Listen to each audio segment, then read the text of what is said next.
everybody, and welcome to the Airbag prototype testing calculations. By watching this video, you're going to be walked through all the calculations for your first airbag prototype. And hopefully those patterns will be clearly established so that you can successfully calculate the quantities needed for your prototype bag 2 and prototype bag 3. So if you recall, you mixed 3 things together for your airbag prototype. You mixed vinegar, baking soda, and you mixed that within a quart-sized Ziploc bag, and you produced a large amount of gas. The bag filled up. And so if we look at that actual equation you see below, that bag filled up, let me see, there we go, that bag filled up with that. So we're really going to be concerned in these calculations with the starting amounts of our reactants and then the final amount of carbon dioxide that was produced. Now there are some other products that you can see, but we're really concerned with the airbag part. So that's why we're going to focus on the gas that was produced, the carbon dioxide. So here we go. So we're going to be looking at that first airbag where we mixed 1.25 grams of vinegar with 2 grams of sodium bicarbonate, roughly. And there are 3 steps to our calculations that you can see there. And in all of these steps, basically what's going to be needed is this little helpful triangle. So we were given starting quantities, we were given masses in grams. And we're going to be able to find these pretty easily because that's going to come in handy from our periodic table. And the only other really major calculation then will have to be moles. And in order to calculate moles and use this little triangle, you would cover up what you're looking to find. So we would cover up that third of the triangle of moles. And if you want to calculate them, you would take the mass of something divided by, simply because it's above the molar mass. So that's how this triangle works, and we're going to use it pretty quickly here, but we first have to look up some molar masses to do that. So let's do that. Molar masses. So again, we're only concerned really, and we need our PT for that, we're only concerned with our reactants and then the one product, carbon dioxide. So to calculate molar masses, if you recall, we have to look up each individual element's atomic mass and multiply it by how many atoms are in that substance. So if we look at hydrogen first, there are 4 hydrogens, and the atomic mass of hydrogen on our periodic table is 1.01.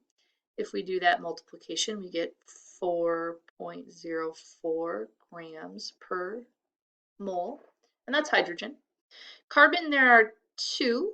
So 2 times the atomic mass is 12.01 equals 24.02 grams per mole.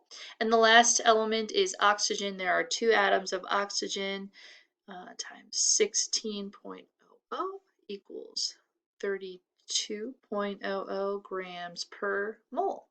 And that's each individual element's contribution to the total mass. So we need to sum those to get our final molar mass for vinegar. So add these, and these. And if I do my math right, it should be 60.06. So that's how many grams 1 mole of vinegar weighs. And you can do the same calculations for the baking soda and should get that, and then the carbon dioxide that. So we're going to need those 3 numbers there in blue, red, and purple as we do more calculations.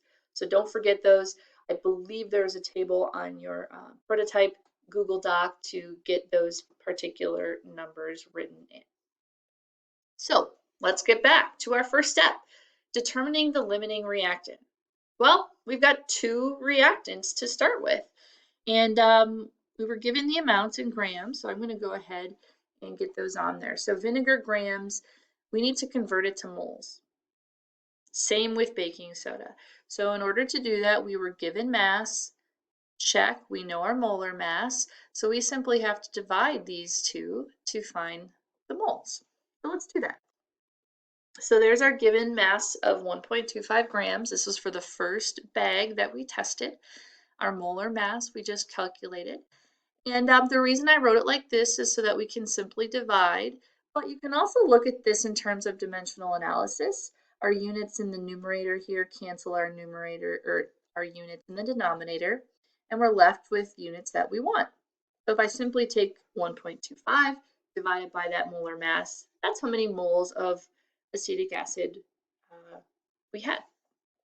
And you can go ahead and write that number in the chart that you guys also have on your doc, 0.0208 moles of acetic acid. We're going to do the same calculation here with the baking soda. We had 2 grams to start with. This is our molar mass. Our units cancel, and we simply divide, and that's how many moles of sodium bicarbonate we had, 0.0238. Now, the first step was determine the limiting reactant. We haven't actually determined it yet, but now we have both of our reactants in terms of moles, so we can actually compare them on an equal playing field. If we look at the quantities of vinegar and baking soda in moles, we'll notice that the moles of vinegar is less than the moles of baking soda. That simply means that this reaction kept going until it ran out of this. That's how many moles there were. And so there are extra or leftover moles of baking soda. So if you simply subtract 0.0238 or 0.0208 from the moles of baking soda, you'd be left with 0.003 moles of baking soda. That's how much was left in the bag.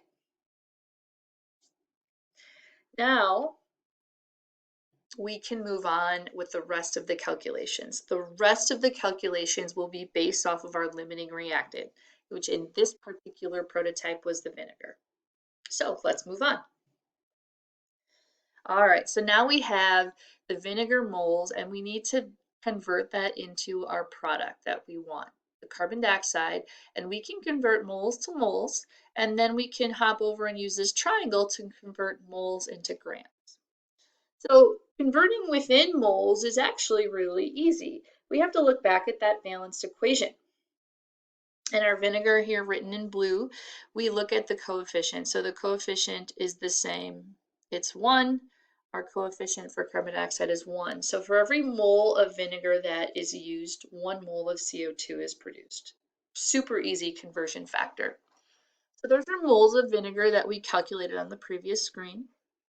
And we're going to multiply that by our conversion factor. And how did I know which one to put on the top and the bottom? Cancel, cancel. So we're left with moles of carbon dioxide. And now we can use that little triangle in the upper right, moles. Well, how do we get to grams? So if we cover up mass here in grams, we're going to simply end up multiplying moles times molar mass. Our molar mass, which we calculated for carbon dioxide, is right here. And then our moles on the top cancel on the bottom. We're left with our end result. If we simply multiply through, that's how many grams of CO2 you produced in that first airbag, 0.916 grams. Now we're almost at the summit of our prototype calculation climb, if you will. We just have to now take those grams of CO2 and convert them into milliliters. So we have one more conversion to do. So let's take the grams of carbon dioxide and we're going to convert that into carbon dioxide milliliters. Now this is a new conversion factor, one that you would not know, but we're going to give that to you today. And so we're going to show you for the conversion factor you'll use moving forward for every gram of carbon dioxide that is produced. That equates to this many milliliters of carbon dioxide. So why did I set up the fraction, the conversion factor like this? Because then our numerator and our denominator cancel and we're left with what the units we want, and then we multiply. That's how many milliliters of carbon dioxide were in your bag. Now, if you recall, that bag was not entirely filled. There could have been more air produced or more carbon dioxide produced. Just a little nugget of foreshadowing for you. So those are all the calculations for the very first prototype bag. If you follow those same patterns, you'll be able to calculate the amount of carbon dioxide produced from bags 2 and 3. Same pattern. And then you'll start to get a little bit of an inkling for what are the quantities for your crash test bag. How many grams of acetic acid or vinegar and how many of baking soda? Because you want to make the most CO2 as can fit in that bag without popping. And at the same time, cushioning the fall of your raw egg, of your passenger from that 1-story drop. So I hope these calculations were really helpful for you as you move forward in your airbag assessment.